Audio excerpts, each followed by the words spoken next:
¿qué tal? Les saluda Melissa Valerio y qué gusto acompañarles acá en su programa Conversamos, como lo hacemos, siempre trayéndole esos temas de los que usted se quiere informar, de los que quiere saber más, de una manera más amigable, una manera más extensa, a veces que dentro de una pequeña nota de un noticiero, nosotros le ofrecemos este espacio para que usted se pueda informar y conocer más sobre muchísimos temas nacionales e internacionales, deportivos, de todo un poco. Hoy no es la excepción, tengo una invitada que les va a hablar usted y nos va a educar acerca de la labor que realizan ciertos profesionales en el país, que es vital, que a veces creemos o subestimamos su labor, pero es importantísima para el desarrollo, para su alimentación, para su salud. Me acompaña la doctora Silvia Coto, quien es vocera del Colegio de Veterinarios de Costa Rica, para hablar un poquito sobre los veterinarios en nuestro país, doctora, así que muchísimas gracias por acompañarnos. No, muchas gracias, Melissa, más bien por el espacio, y es todo un honor y un gusto poder compartir con ustedes y con la audiencia. Yo sé que usted que está en casa y tal vez tiene un gatito, un perrito, todos, yo me incluyo que yo tengo 2 gatos y 2 perros, doctora, yo tengo una familia grande, ¿verdad? Más 2 niñas. Ah, sí. Entonces, están en su casa y ustedes saben lo que es llevar a sus mascotas a ese control veterinario, a esas vacunas y todo, pero la veterinaria no se trata solo de eso, es una labor muy importante dentro de este profesional, pero hay otras labores también que realizan los veterinarios que a veces pasamos desapercibidos, y por eso la doctora se encuentra acá conmigo para poder contarnos un poquito. Porque, doctora, si bien es cierto, es muy importante la labor que realizan cada uno de esos veterinarios en sus clínicas viendo nuestras mascotas, la labor va mucho más allá. Así es, de hecho, ese es uno de los grandes paradigmas que tratamos de ir rompiendo, ¿verdad? Porque la gente casi siempre, por lo menos por dicha, nos asocian con una labor importante, que es desde el punto de vista del apego que tienen hacia sus mascotas, ¿verdad? Tener un rol determinante en la salud y el bienestar de esas mascotas. Pero la medicina veterinaria va mucho más allá de solamente las mascotas, ¿verdad? Yo reto a las personas a que piensen un solo momento del día donde no haya un médico veterinario de por medio en las actividades que realizan cotidianamente. Desde el desayuno que te comes, en ese huevito, o en esa tocineta, o en esa natillita, o en ese salchichoncito que te estás comiendo, ahí hay médicos veterinarios en toda la cadena de producción, desde la finca hasta la mesa, porque no están solamente ayudando al sector productor en medidas de salud para esos animales de producción, sino que también cuando ya llega la industria alimentaria, también ahí están ayudándonos a velar por todos los procesos que esos alimentos sean aptos para consumo humano. Además es muy importante, ahorita más adelante vamos a hablar tal vez un poquito de cada una de esas labores del ámbito alimentario, las granjas, los mataderos y demás, pero también además existe un ámbito de investigación. Ustedes también trabajan muy de cerca con epidemiología, con muchos, porque por ejemplo, hablemos de COVID-19, se dice que viene un murciélago. Si vemos, los murciélagos tienen que ver con los veterinarios, ¿verdad? Entonces, si hacemos esa analogía, pensamos, tiene mucho que ver. Totalmente, de hecho hay un concepto que se viene acuñando desde hace ya más de una década para acá, que es el concepto de una sola salud. Y ese concepto lo que quiere decir es que la salud como tal es una sola, no existe la salud animal de forma totalmente independiente de la salud humana o de la salud ambiental.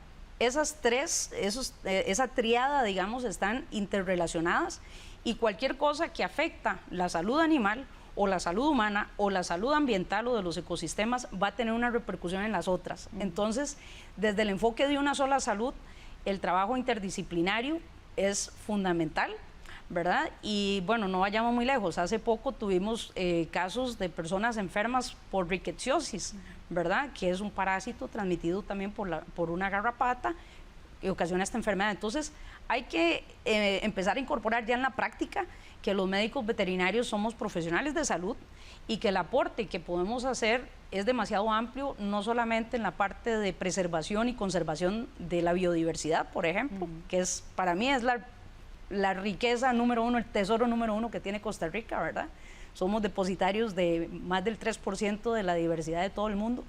Entonces, hasta eso, la preservación de la vida silvestre, la investigación, el monitoreo de enfermedades que pueden aparecer o reaparecer en animales, digamos, de vida libre o animales, especies silvestres, pueden también, en algunos casos y en algunas especies de producción, podrían incluso brincar esa barrera interespecie y empezar a generar también una afectación en el ser humano. Entonces, eso ya ya ha ocurrido en el pasado, ¿verdad?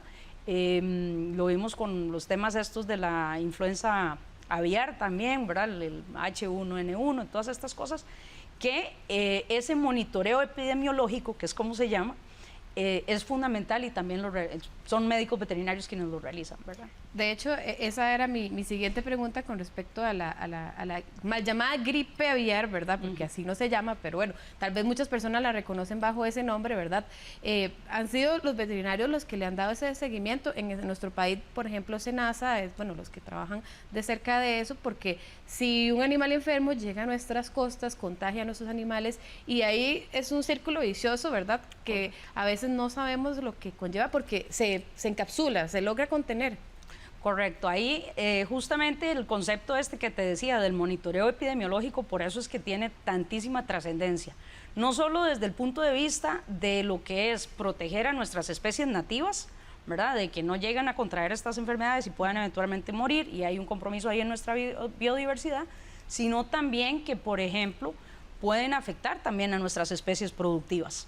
Entonces, en el caso, por ejemplo, de este tipo de enfermedades, podría llegar a afectar toda la parte de la producción avícola nacional, y por eso es que hay que tener esas medidas estrictas de control y decirle a la gente, si usted ve un ave, ¿verdad?, débil en el piso, cuando ya tenemos estas alertas sanitarias, mejor no lo toque, ¿verdad?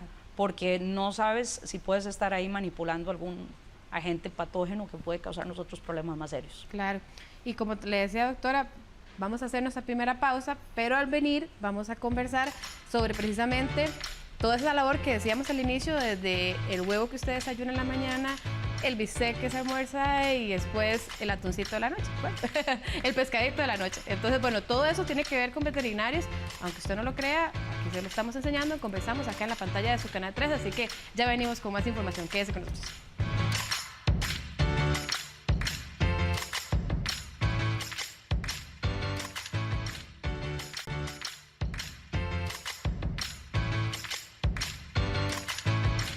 Continuamos acá en su programa Conversamos. Como lo veíamos antes de la pausa, me acompaña la doctora Silvia Coto, quien es vocera del Colegio de Veterinarios de Costa Rica. Ella ha sido presidente, está en la junta directiva, bueno, ha tenido varios cargos y por eso conoce de cerca cuál es la labor que realiza el colegio y por supuesto la labor en sí de los veterinarios, que como ya lo veníamos hablando, tiene mucho más que ver que esa atención a nuestras mascotas, que es de suma importancia, valga decir, no la desmeritamos, pero hay que educarnos un poquito más, ¿verdad? Y también desde el Colegio de Veterinarios es también la labor, ustedes trabajan en una campaña ahorita también, precisamente para dignificar la profesión, para explicarle a la gente de su casa qué tanto está involucrado un veterinario en nuestras vidas.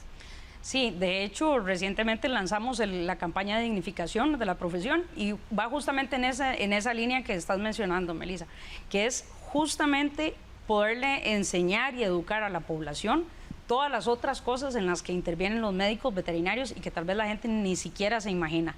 Desde investigación, el cuidado de la biodiversidad, como te decía, toda la parte de industria alimentaria, todo lo que son las especies de producción, todo lo que tiene que ver con industria farmacéutica también, incluso tanto veterinaria como también de uso humano, porque para que lleguen también a utilizarse, desarrollarse productos de uso humano, algunas fases experimentales tienen que ver con animales, ¿verdad? Entonces ahí también hay médicos veterinarios detrás de esos estudios científicos garantizando el manejo más ético de estas especies que nos colaboran en la investigación. Tal vez para conceptualizar, para que tal vez quienes están en casa comprendan un poquito más esa labor, no sé, doctora, ¿podemos describir qué es lo que hace un veterinario en una finca o en un lugar donde mataderos, ese tipo de lugares? ¿Cuál es la labor? ¿Qué es lo que supervisan o cómo es que trabajan? En eso es muy interesante porque a veces, hace poco, recientemente, de hecho me decía una persona, es que yo me imagino el veterinario donde el animal está vivo y que lo cure, ¿verdad? Yo no entiendo qué tiene que hacer un veterinario cuando ya el animal está muerto. No, también dentro de los animales de los cuales nosotros nos beneficiamos, que son las especies de producción, hay una lógica en los productos que van a ser para consumo humano, si tienen su origen animal, de que estos animales no sean un riesgo para nuestra salud. Entonces, que estos animales no hayan sido portadores de enfermedades, que no las vayamos a consumir nosotros, a ingerirlas si consumimos ese tipo de carne. Entonces, por ejemplo, desde las fincas o lo que llamamos producción primaria, ahí está el médico veterinario acompañando al productor, diciéndole, dándole guías de manejo para hacer que su producción sea mucho más eficiente, que se contemplen todos los estándares de bienestar animal, ¿verdad? Y que los animales obviamente hayan programas de medicina preventiva y si alguno se enferma, la atención pronta y oportuna. Después, cuando ya llegamos a la parte, por ejemplo, de los sitios de sacrificio o los mataderos, como se les conoce comúnmente, hay una inspección ante mortem, que es cuando el animal recién llega, todavía está vivo y no ha pasado el proceso de sacrificio. Ahí también el médico veterinario hace una inspección de estos animales, si vienen golpeados, si tienen signos evidentes que por un tema incluso ético de que debieran de ser los primeros en sacrificarse, por si están sufriendo, que no se postergue más su sufrimiento, ahí también está la participación del médico veterinario. Cuando ya viene el proceso de sacrificio, y después viene lo que se conoce como el destace o el deshuese, que ya es cuando esa canal, que es como se llama, la parte que se va a utilizar ya para industrializarse, ahí el médico veterinario también está chequeando los diferentes órganos, por ejemplo, los ganglios linfáticos o los linfonodos, ciertos órganos específicos para ubicar o buscar ciertos patrones que sabemos que se presentan en ciertas enfermedades específicas según la especie y que podrían ser un riesgo para la persona si lo consume.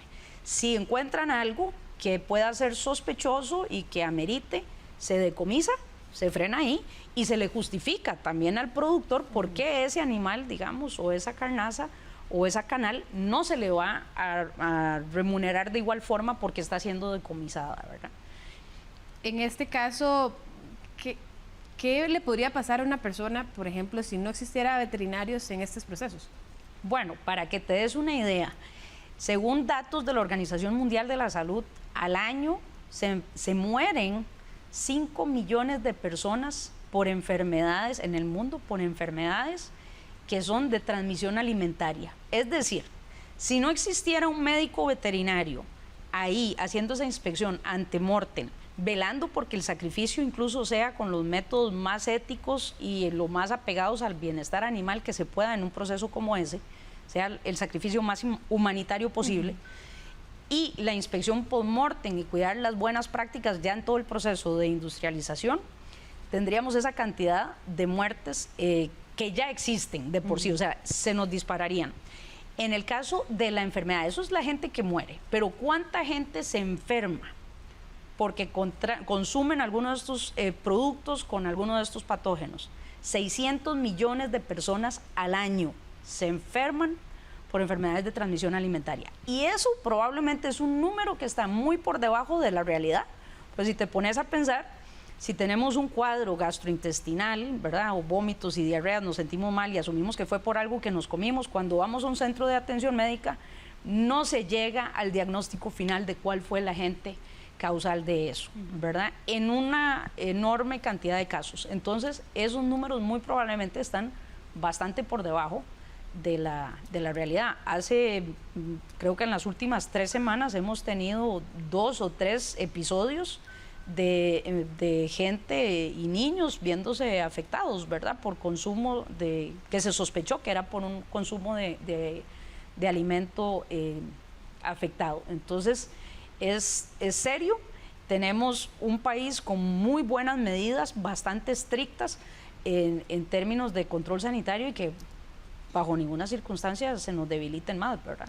Imagínense que es casi un poquito menos de la población de Costa Rica las que mueren por una enfermedad alimentaria y podrían dispararse esa cifra, que ya de por sí es alto, sin un cuidado adecuado de los médicos veterinarios. Ahora eso también proceso aplica para las lecherías y para los huevos, que tal vez el proceso es un poco diferente porque el animal no se sacrifica como tal, pero también está en esa línea. Claro, porque igual en estos productos lo que hay que entender es que cualquier producto de origen animal que vaya a ser para consumo, al ser de origen animal, tiene la posibilidad de que sea un vector de algún patógeno que nos pueda enfermar, de alguna bacteria, ¿verdad?, o de algún parásito que lo haya podido tener el animal y no lo pueda transmitir. Entonces, ¿qué pasa, por ejemplo, con el caso de la leche? Bueno, si la leche no tiene un adecuado proceso de pasteurización, pueden existir bacterias que nosotros podríamos adquirirlas y nos podrían enfermar. Si esa leche no proviene de vacas sanas, también, por ejemplo, libres de tuberculosis, también seríamos probablemente víctimas de poder adquirir este tipo de enfermedades. Y otra cosa que es importante también son las trazas medicamentosas. Una de las más grandes causas de muerte que vamos a tener de cara creo que es al 2030, se cree que muy probablemente la mayor causa de muerte a nivel mundial va a ser la resistencia a los antimicrobianos.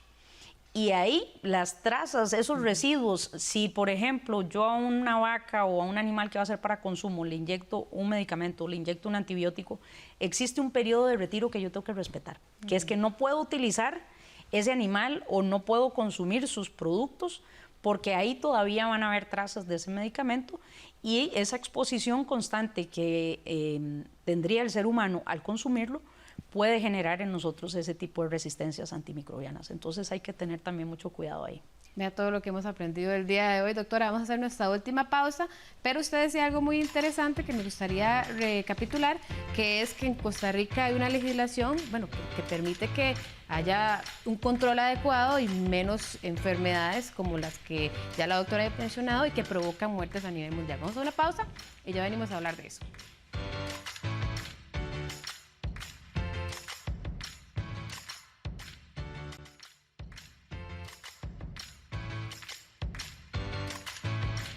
Aquí continúo en el programa Conversamos, hablando de esa labor que realizan los médicos veterinarios en el país, esa importancia en nuestros productos que consumimos, ¿verdad? Que a veces no lo pensamos, pero sí lleva un proceso muy de atrás que conlleva a que podamos comer comida saludable, valga la redundancia. Me acompaña la doctora Silvia Coto, quien es vocera del Colegio de Veterinarios, y fuera de micrófonos, doctora, hablábamos algo, antes de hablar de lo de la legislación, de que es muy importante, que Costa Rica también es un importador y exportador de productos cárnicos, ¿verdad? Y bueno, hacía algún tiempo se había dado la noticia de que, por ejemplo, en Chile había habido un caso de contaminación y que por eso, bueno, había creado ciertos problemas y habían dicho no consuman carne que venga de allá, ¿verdad? Todo ese proceso, atrás hay un veterinario revisando y viendo eso. Correcto, sí, ahí hay, en lo que son temas de exportaciones principalmente, los socios comerciales, o sea, los países que comprarían nuestro producto son los que definen los requisitos que tenemos que cumplir, ¿verdad? Entonces, en la gran mayoría escogen o piden que haya en esa planta que procesa ese producto detrás un médico veterinario oficial, que sería, digamos, un funcionario del SENASA, o un médico veterinario oficializado, que es un profesional privado que el SENASA le otorga esa investidura como de policía, por decirlo así, garante de eso para el tema de exportaciones. Sin embargo, los controles debieran de ser igual de rigurosos, sea para el que consume afuera lo nuestro o los que consumimos acá, lo que producimos también. Entonces, ahí también es muy importante el rol que tienen los médicos veterinarios adentro de la industria, garantizando y regentando esas actividades para poder garantizar que se cumplan todos los estándares de inocuidad, que es realmente que el producto no nos enferme a los consumidores, ¿verdad? Claro, y es que esa situación de productos sanos ayuda a la economía, entonces es también un proceso, una línea de producción. Es un encadenamiento enorme porque también los controles sanitarios que tenga un país, ¿verdad? O el estatus sanitario que tenga un país, que es qué tan sano es, qué tanto se nos enferman nuestros animales, cuántas enfermedades tenemos totalmente controladas o ya las tenemos erradicadas. Eso es como nuestra tarjeta de presentación como socios comerciales a otros países. Y entre más estrictos seamos nosotros, más le podemos exigir a la gente de quien importamos que cumplan con esos estándares también. Si nosotros, al contrario, más bien nos flexibilizamos y nos relajamos en esas medidas, podría empezar a entrar de producción extranjera productos que no suplan esos estándares de calidad e inocuidad. Doctora, nos quedan unos 3, 4 minutos, si no me equivoco, y me gustaría antes de irnos conversar, bueno, también ustedes como Colegio de Veterinarios han venido haciendo un llamado a SENASA, que hemos estado hablando durante este programa, porque ha habido como algunos cambios en la normativa, ¿verdad?, que disminuye la presencia del profesional en ciertos sectores, pero tal vez usted nos puede ampliar y explicar un poco de qué se trata. Claro, ahí lo interesante y lo fundamental es que la gente entienda el concepto y la función del regente, del médico veterinario. Un regente es el profesional que vos le decís, usted a partir de ahora es el responsable del manejo técnico y científico de este negocio o de esta actividad. Entonces, si algo sale mal, usted va a ser responsable. Es como un también. Farmacéutico, tal vez para que las personas lo tengan más. Exactamente. Ahora, ¿qué es lo que hay que entender? En un estado ideal o en un escenario ideal, que lo imaginamos porque realmente es una utopía, ojalá el Estado pudiera pagarle a todos los regentes, ¿verdad? Para que fueran totalmente independientes del empleador, ¿verdad? El patrono, el dueño del negocio o el dueño de la empresa. Sin embargo, no se da, porque no se tiene esa capacidad. Entonces, no podemos, porque no se dé, obviar la importancia de ese rol, de ese manejo científico que hace ese profesional y que se responsabiliza. Y que hay que confiar que en la ética profesional están las bases para que si algo se está haciendo mal, esta persona pueda hacer la denuncia correctiva, ¿verdad? Y obviamente primero hay un proceso de acompañamiento al productor de decir, mire, esto tenemos que corregirlo porque está mal hecho. Si ya el productor o el empresario no quisiera corregirlo, pues obviamente el profesional, dentro de su ética, tiene toda la potestad de denunciar lo que está ocurriendo. Porque es un rol también que él tiene como profesional de proteger al pueblo, de proteger a la sociedad, de que esa actividad que se lleva ahí no represente un riesgo para ellos. Entonces, en estos cambios que se están intentando proponer desde el ministro de Agricultura y el jerarca del SENASA, viene un poco a debilitar esa función porque entonces ellos mismos lo han dicho, vamos a eliminar el regente médico veterinario como requisito, porque eso encarece al pequeño productor. El pequeño productor, el de verdad pequeño, ni siquiera tiene contemplado como requisito un regente médico veterinario. Entonces, no es un tema de que si quitan o no quitan al médico de la industria, es ese rol que le da esa autoridad de regentar la actividad, que esa es al final la que nos protege, ¿verdad?, como consumidores y como conciudadanos,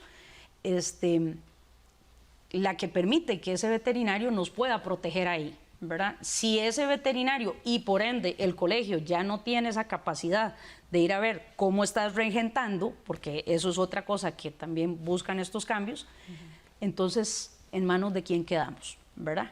En la buena voluntad y la conciencia de cada empresa. Yo quisiera pensar que todas se van a comprometer de igual forma, pero y si no, yo creo que para eso necesitamos que esté un médico veterinario regente ahí. ¿Y ustedes están en disposición de mantener diálogo, una negociación o una explicación a las autoridades para poder llegar a un final feliz? Claro, claro. Es que lo principal es que nosotros hemos tomado acciones contundentes porque tenemos que enviar una señal clara de que nosotros no vamos a permitir que se juegue con la salud del pueblo costarricense, ¿verdad? Entonces, ¿que hay un espacio para el diálogo? Por supuesto. De hecho, nosotros ya buscamos acercarnos con el ministro. Ya le explicamos al ministro las implicaciones por si él algo las desconocía. No es un tema de cobros, ¿verdad? Aquí, por ejemplo, en algún momento se ha dicho que el pagar esa regencia, ¿verdad?, para una planta pequeña, que no son plantas pequeñas, son plantas medianas, las que se les paga una regencia, lo que pagan de regencia son 30,000 colones al año. Y son plantas que producen, plantas medianas que procesan entre 10,000 hasta 150,000 litros de leche al mes. Claro. Son las que colocan leche, helados, quesos, yogurto, natilla, todo lo que se te ocurra de derivados lácteos en más del 80% de los supermercados de nuestro país para consumo nacional. Entonces, no es un tema de ahorro y por supuesto que el colegio, si esa fuera la limitante, que nosotros dejemos de cobrarle esos 30,000 pesos a esa industria para que el médico veterinario siga siendo el regente y siga teniendo esa capacidad de fiscalización y el colegio pueda llegar a ese establecimiento a fiscalizar que todo se está haciendo bien, yo soy la primera en poner la iniciativa encima de la mesa de junta directiva, pero yo creo que tal vez la intención no va por ahí y por eso es que hemos tenido que hacer una lucha tan aguerrida. Bueno, doctora, se nos fue tiempo, pero tenemos que darle seguimiento a ese tema en nuestras ediciones de 13 Noticias, así que también para que nos acompañen. No solo conversamos, sino en 13 Noticias. Muchísimas gracias por habernos acompañado. Muchísimas gracias, Melissa. Un placer. Conversamos con la doctora Silvia Coto, quien es vocera del Colegio de Veterinarios de Costa Rica. Nos informamos, aprendimos un poquito más de la labor que realizan y la importancia en lo que nos comemos todos los días por parte de los veterinarios. Se despide Melissa, Valerio, pero usted continúe en sintonía de la pantalla de su canal 3. Hasta luego.